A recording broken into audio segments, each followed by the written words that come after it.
राजा और रमेश ट्रेन में सफर कर रहे थे। तभी राजा कहता है, यार मुझसे और इंतजार नहीं हो पाएगा, हम न इसी स्टेशन पर उतर जाते हैं। उसके बगल में बैठे रमेश को उसकी बात अच्छी नहीं लगी। उसने राजा को टोका, नहीं राजा, ये चंदेलपुर स्टेशन है। सुना है न यहाँ के बारे में दादी क्या बोली थी।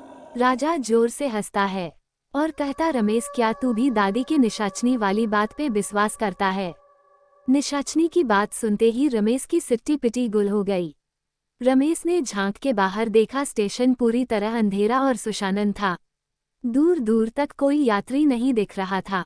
राजा और रमेश जिस ट्रेन में बैठे थे वो ट्रेन 1 घंटे से चंदेलपुर स्टेशन पर रुकी हुई थी, जो कि इस ट्रेन का स्टॉप भी नहीं था।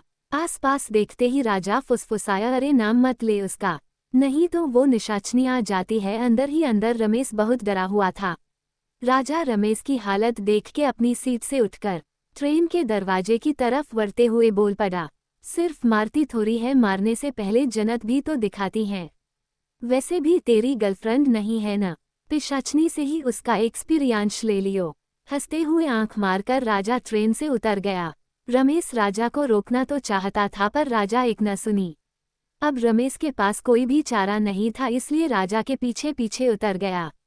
जैसे ही ट्रेन से उतर के कुछ दूर गए वैसे ही जो करीब 1 घंटे से रुकी ट्रेन ऐसे रफ्तार पकड़ी मानो कब से इन दोनों के उतरने का इंतजार कर रही हो।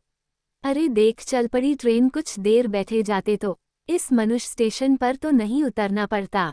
राजा पछतावे के साथ, अरे जाने दे ट्रेन को, इसी बहाने में अपनी गर्लफ्रेंड रोजी से मिल लूंगा, यही पास में ही उसका गांव है। रमेश ने देखा स्टेशन किसी कब्रिस्तान से कम नहीं लग रहा था।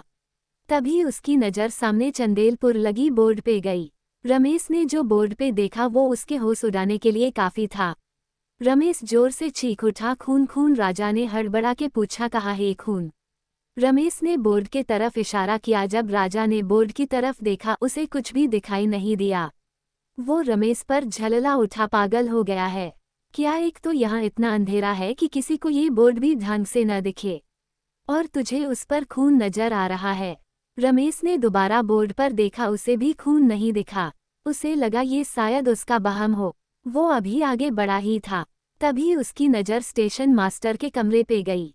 वह ताला लगा हुआ था, यहाँ तक कि टिकट खिड़की भी बंद पड़ी थी। स्टेशन के आसपास कोई लाइट तक नहीं जल रही थी। उसने राजा से पूछा, यार एक बात बता, अगर यहाँ स्टेशन मास्टर तक नहीं है तो ट्रेन किसने रुकवाई? राजा अब रमेश के बातों से परेशान हो चुका था।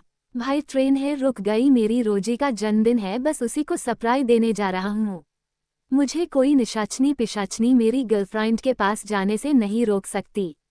तुझे आना है तो आ, नहीं तो यही रुक। इतना बोलकर राजा वहां से जाने लगा। रमेश भी राजा के पीछे जाने लगा। दोनों स्टेशन से बाहर तो आ गए, मगर रमेश को अब भी इस रात के सन्नाटे से डर लग रहा था। हवा में धीरे धीरे धुंध बढ़ने लगी। गर्मी के मौसम में दूर रमेश को कुछ समझ नहीं आ रहा था। वही अपने ख्यालों में गुम राजा आगे बढ़ रहा था। अचानक से दूर तक पसरे सन्नाटे को चिरती हुई एक घुंघरू की आवाज उन दोनों के कानों में पड़ी। घुंघरू के आवाज के साथ धीमी सी महक भी आई, जैसे आसपास फूलों का बगीचा हो। इतनी रात को तुम दोनों बाहर भटक रहे हो, किसी की तलाश में हो क्या? एक लड़की की आवाज सुनकर जब दोनों पलटे तो उनका मुंह खुला का खुला रह गया। सामने एक बला की खूबसूरत 19-20 साल की लड़की खड़ी थी। उस लड़की ने लाल रंग की साड़ी पहनी थी। पायल छनकाती वो लड़की राजा और रमेश के करीब पहुंच गई। राजा और रमेश को ऐसा लग रहा था जैसे टीवी से निकलकर कोई मॉडल सामने खड़ी हो गई हो। वो लड़की उन दोनों के पास आकर खड़ी हो गई। उसके चेहरे को देखते हुए राजा बोल पड़ा, हमें चंदनपुर गांव जाना है।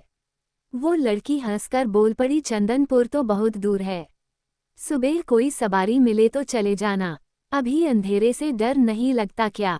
हाँ हम सुबह चले जाएंगे, अभी कहीं रहने की जगह मिलेगी।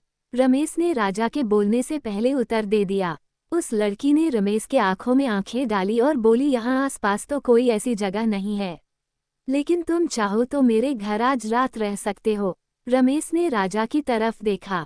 राजा उस अप्सरा जैसी लड़की से नजर नहीं हटा पा रहा था। हाँ हम चलने को तैयार है, राजा ने कहा।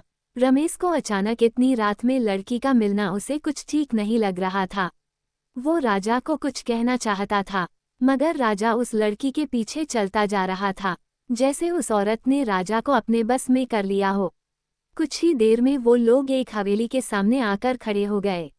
राजा तो उस औरत के पीछे पीछे जा रहा था, लेकिन रमेश हवेली देखकर डर गया।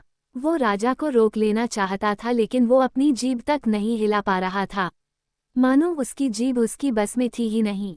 वैसे उसके कदम भी उसके बस में कहाँ थे। लड़की के पीछे राजा और रमेश हवेली के अंदर घिंचे चले गए। अंदर जाते ही लड़की पलटी। उसने राजा से पूछा, मुझे ऐसे क्यों देख रहे हो तुम? राजा लड़की के आंखों में देखते बोल पड़ा, बस आपकी चेहरे से नजर नहीं हट रही हैं। इतने में उस लड़की ने राजा को अपनी बाहों में खींचकर कहा, फिर इतने दूर क्यों हो, मुझे और करीब से देख लो। राजा ने भी उस लड़की के होंठ पे अपनी होंठ रख दिया और उसके कमर को कसकर पकड़ लिया। लड़की और राजा के बीच अब कोई दूरी नहीं थी। वो मदहोश होकर उस पल में खो चुका था, लेकिन अगले ही पल उस लड़की का रूप बदलने लगा। 19-20 साल की लड़की देखते देखते 27 साल की औरत में बदल चुकी थी। उसकी दांत लंबे होने लगे। राजा कुछ समझ पाता उससे पहले ही वो औरत ने राजा के गर्दन पर अपने नोकीले दांत चुभो दिया और वो उसका खून पीने लगी। कुछ ही पलों में राजा का शरीर जमीन पर गिर गया। ये औरत और कोई नहीं, जवान लड़कों का खून पीने वाली निशाचनी थी। फिर उसने रमेश की तरफ नजर घुमाई। उसने देखा रमेश डर के कारण पहले ही मर चुका है। उसने रमेश के सिर पर हाथ रखा और जोर जोर से हंसने लगी। हवेली से आने वाली उस पिशाचिनी की आवाज सभी को सुनाई दे रही थी।